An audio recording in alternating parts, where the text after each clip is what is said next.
Welcome back class.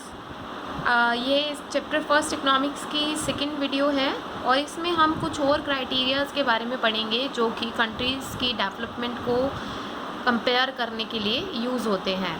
पिछली video में हमने टोटल इनकम और एवरेज इनकम के बारे में पढ़ा था, तो इसमें कुछ और क्राइटेरियाज़ हैं। तो पहले देखेंगे, सबसे पहले है इन्फेंट मोर्टेलिटी रेट। ठीक है, IMR infant mortality rate. It indicates the number of children that die before the age of 1 year as the ratio of 1000 live children born in that year। तो IMR जो है वो हमें 1 साल तक के पैदा हुए जो बच्चे हैं जिनकी डेथ हो जाती है 1 साल के अंदर, उनकी रेशो दिखाता है उसी साल में पैदा हुए बच्चों की। पर 1000 लाइव चिल्ड्रन पर 1 साल में कितने बच्चों की डेथ हो गई है, जो कि 1 साल के होने से पहले जिनकी डेथ हो चुकी है उसी साल में। तो ये हमें उनका रेट शो करते हैं। तो ठीक है, जिसका इन्फेंट मोर्टेलिटी रेट जो है वो नीचे होगा, कम होगा, तो वो कंट्री जो है वो ज़्यादा डेवलप होगी। जितना IMR बढ़ता जाएगा उतनी कंट्री की डेवलपमेंट कम होगी। नेक्स्ट है हमारी literacy rate. It indicates the ratio of literate population in the age group of 7 years and above. तो लिटरेसी रेट आपको रेशियो शो करता है लिटरेट पॉपुलेशन की 7 साल की उम्र के लोगों और उनसे ऊपर वाले लोगों में। तो लिटरेट होते कौन है? ठीक है, a literate is a person of 7 years and above who can read and write in any language. देखिए, कोई भी पर्सन जो कि 7 साल से ऊपर का है या 7 साल का है और अगर वो किसी भी लैंग्वेज में लिखना या बोलना जानता है, लिखना या पढ़ना जानता है किसी भी लैंग्वेज को, तो उसको ही लिटरेट कहेंगे।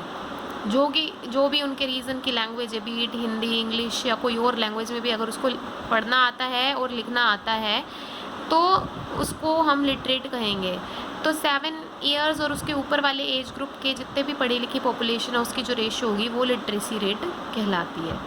तो जितना लिटरेसी रेट हाई होगा उतनी ही डेवलप्ड कंट्री कहलाएगी। देन है हमारी नेट अटेंडेंस रेशो।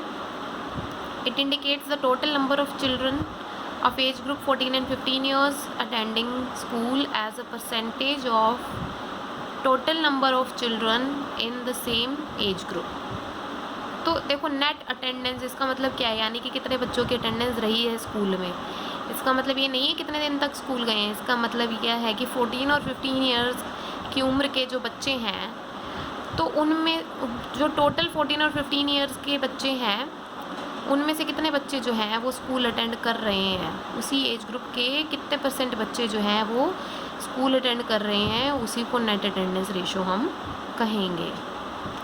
यानी स्कूल जाते हैं तो जितने बच्चे स्कूल जाते हैं उनकी परसेंटेज डिवाइड में जो टोटल और अमाउंट, जो टोटल नंबर है 14 और 15 ईयर्स के बच्चों के स्कूल बच्चों का 14 और 15 ईयर्स के जो टोटल बच्चे हैं, तो उससे हमारी क्या निकलेगी, net attendance ratio.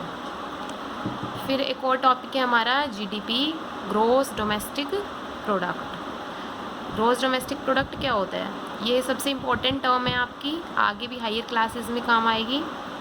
Some of all the goods and services produced within an accounting year in a country. एक अकाउंटिंग ईयर में यानी 1 साल में एक कंट्री में जितने भी गुड्स और सर्विसेज प्रोड्यूस किए जाते हैं उनका जो टोटल है वो आपका GDP कहलाता है। ठीक है, GDP क्या है हमारा, जितने भी गुड्स और सर्विसेज प्रोड्यूस हुए 1 साल में एक कंट्री के अंदर उनकी जो टोटल सम है, टोटल अमाउंट है, वो हमारी GDP है। तो जितना हाई GDP उतनी ही हमारी डेवलप्ड कंट्री होंगी।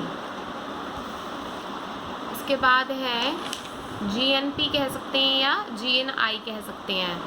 इसको हम ग्रॉस नेशनल इनकम कहते हैं या ग्रॉस नेशनल प्रोडक्ट भी कहते हैं। तो GNP क्या है? देखिए, ये GNP GDP से थोड़ा ही डिफरेंट होता है। Sum of all the goods and services produced in the country and the value of imports and exports in an accounting year. तो GDP में अगर हम value of imports and exports भी add कर देंगे तो वो हमारा GNP कहलाएगा। सिर्फ इतना ही डिफरेंस है कि GDP में तो हमारे जितने गुड्स सर्विसेज प्रोड्यूस हुए हैं कंट्री में सिर्फ वही आते हैं, बट अगर उसमें से हम हमारे इम्पोर्ट्स और एक्सपोर्ट्स की वैल्यू भी प्लस कर दें तो वो हमारा GNP निकल जाएगा। देन एक ये लास्ट टॉपिक है हमारा HDI। ठीक है, HDI की फुल फॉर्म है human development index. A According to Human Development Report by UNDP, there are countries are compared on the basis of, देखिए ह्यूमन डेवलपमेंट रिपोर्ट जो है ये कौन तैयार करता है, ये यूएनडीपी तैयार करती है, यूनाइटेड नेशन डेवलपमेंट प्रोग्राम, ठीक है, यूएनडीपी इनको तैयार करती है। तो एचडीआई जो है वो आपके 3 स्टेटस चेक करते हैं उस कंट्रीज़ के। फर्स्ट है उनका एजुकेशनल लेवल क्या है, लोगों का वहाँ का हेल्थ स्टेटस क्या है, और वहाँ की पर कैपिटा इनकम क्या है। तो इन 3 चीज़ों पर एचडीआई जो है वो एचडीआई से कंपेयर किए जाती हैं कंट्रीज़। तो एचडीआई की रैंक होती है, जैसे किस कंट्री की क्या एचडीआई रैंक है, तो जितनी अच्छी एचडीआई रैंक होगी आपकी, यानी 1 2 3 इस तरह से होगी, तो उतनी ही सबसे ज़्यादा मोस्ट डेवलप्ड वो कंट्री रहेगी। जितनी कम रैंक होगी उतनी ही डेवलप्ड कंट्री होगी। किसी भी कंट्री का देखो एजुकेशनल लेवल उसके लिटरेसी रेट से पता चलेगा। लिटरेसी रेट मैं आपको अभी बता चुकी हूँ। हेल्थ स्टेटस कहाँ से पता चलेगा, it is classified bye life expectancy at birth. तो लाइफ एक्सपेक्टेंसी क्या होती है, देखिए it shows average expected length of life of a person at the time of birth.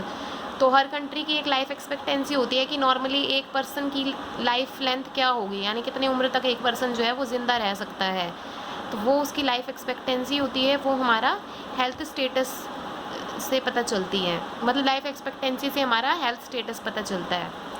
और थर्ड है हमारी पर कैपिटा इनकम, जिसको हम एवरेज इनकम भी कहते हैं, और पर कैपिटा इनकम भी हम पहले डिस्कस कर चुके हैं। तो ये चैप्टर इतना ही था, यहाँ पर ये चैप्टर ख़त्म होता है।